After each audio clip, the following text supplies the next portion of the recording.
adolescent and social determinants.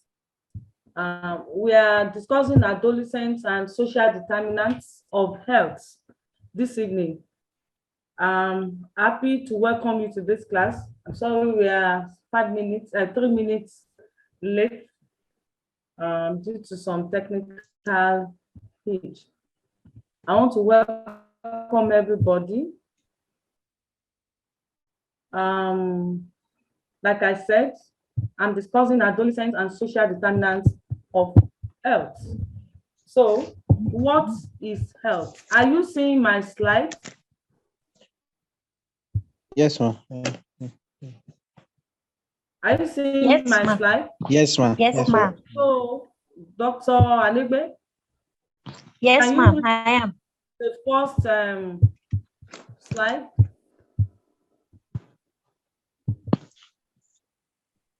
Okay. Yes, ma'am. Thank you, ma'am. Health is a state of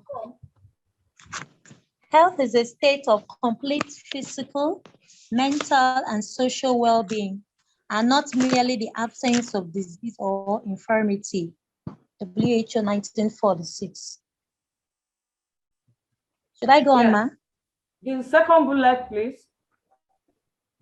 Thank you, ma'am. The social determinants of health are defined by the WHO Commission on the Social Determinants of Health, 2008, as the conditions in which people are born, grow, live, work, and age. These conditions or circumstances are shaped by families and communities and by the distribution of money, power, and resources at global, national, and local levels, and affected by policy choices at each of these levels. Young people grow to adulthood within a complex web of family, peer, community, societal, and cultural influences that affect present and future health and well-being. Thank you. So we are talking about the social determinants of health and the health of the adolescents. And as defined, health is a state of complete physical, mental, and social well-being, and not merely the absence of disease or infirmity. Now, what are social determinants of health? They are conditions in which individual is born, the individual grow, live, work, and age. Okay, and these social conditions, are determined or shaped by the family structure. Either you are from a monogamous or a polygamous family, that will determine the bond between parents, okay, and the child, or whether you are born into a single parent home, or you are born into an affluent home or a poor family, okay? And communities where individual grows, either rural or urban, and by distribution of money, power, and resources at global, national, and local levels, okay? So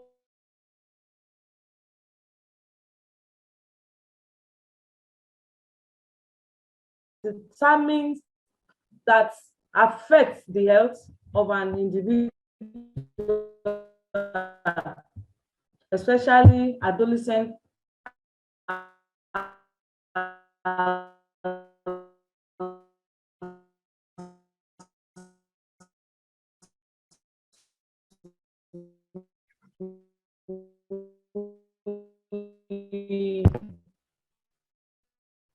are discussing this evening. Now, look at the health. Hello? Hello? Hello, ma'am. Dr. Ike, are you with me? Yes, ma'am. Yes, I'm with you, ma'am. Can you read the factors that are displayed on the semicircle structure on the slide? Okay, ma'am. Okay, ma'am. starting from, let's start from the inner to the outer semicircle. We found out that there is individual lifestyle factors. We have the social and community networks, and also there is the general socio-economic, cultural, and environmental conditions, ma'am. These are social determinants of individual health. Now we talk about individual factor. Can somebody explain how can individual factor affect the health of the individual? Okay. Age, sex, and constitutional factors. Yes, Dr.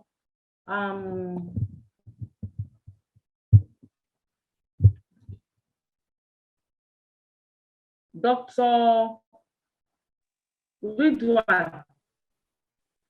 Yes, ma'am. Yeah. How can age, sex affect the health of the individual as it relates to the adolescent?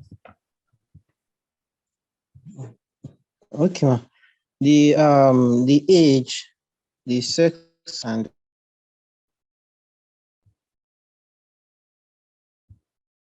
Yes. Can Dr. Ige help out? Thank you, ma'am.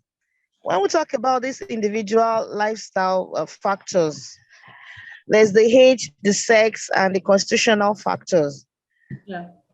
The age of an individual, there are some conditions, there are some health conditions that are peculiar to different age groups. There are some that are peculiar to young people. There are some that are peculiar to children. Some are peculiar to adolescents. Some to elderly. Permit me to give examples. Okay. There are some, let's say for examples now, there are some diseases that are peculiar to age, like malaria. Malaria is common among under 5 children, and this is an example of this individual lifestyle factor. Then when we talk about sex, there are some conditions that are also peculiar to different sex. Some are peculiar to male and some to females. And this can actually be because there are different, because of the makeup, genetic makeup, or probably because of the morphological makeup of a male and a female. We have different structures, and this could actually make some conditions peculiar to male and also to females. Yeah, thank you. Take for example the reproductive health tract.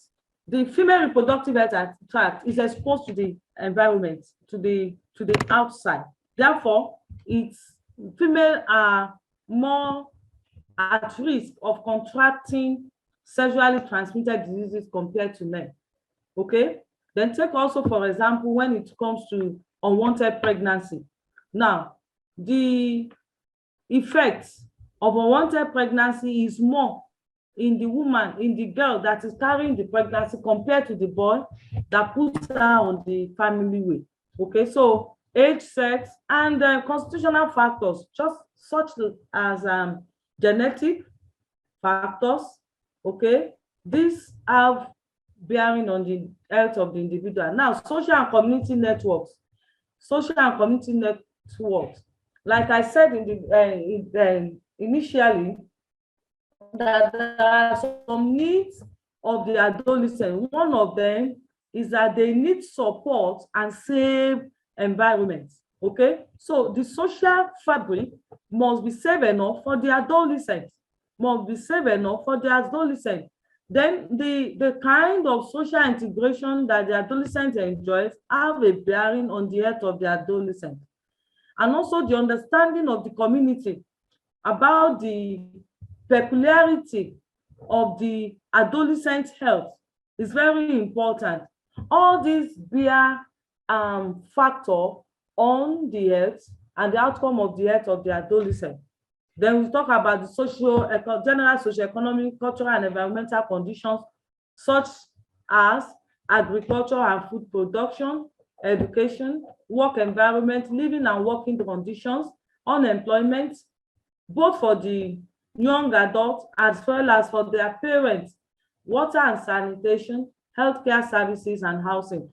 All these are the socio-economic factors that bear effects on the health of the adolescent. Now, I don't know if somebody wants to speak to this to this slide. What goes into your health?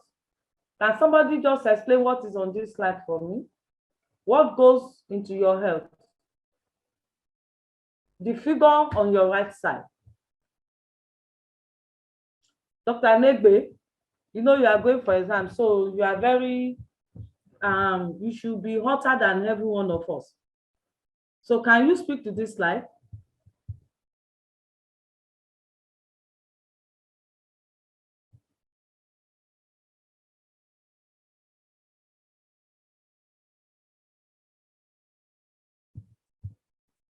Is Anegbe still in the house?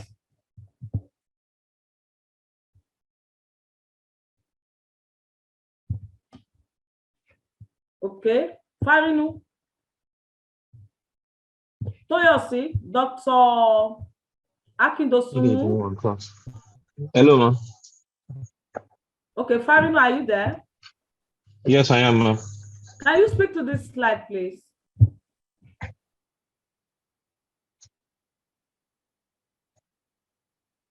What goes into your health? I think a large extent, our health behaviors, looking at the figure here, healthcare, what we really spend on healthcare is not as much as what happens to us.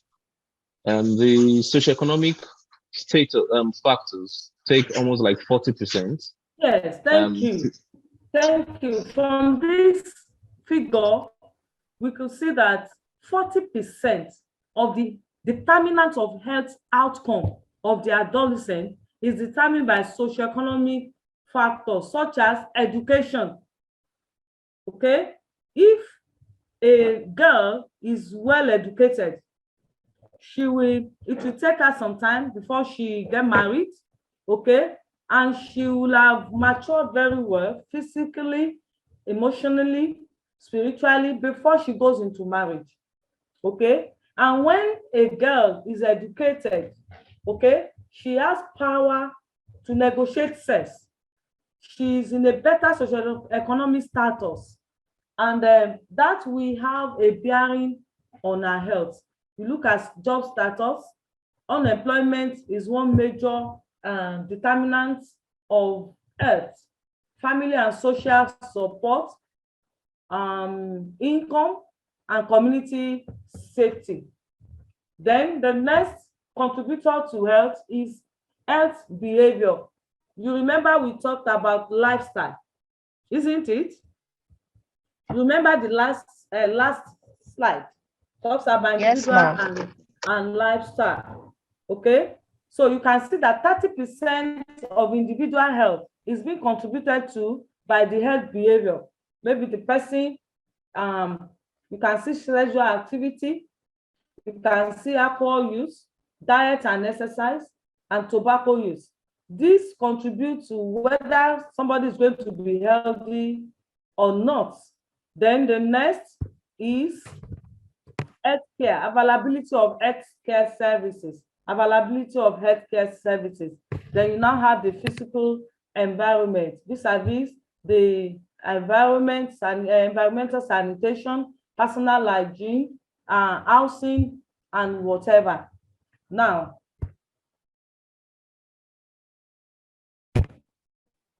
so the health of the individual.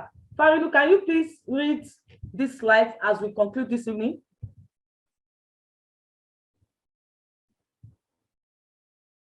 Dr. Farinu.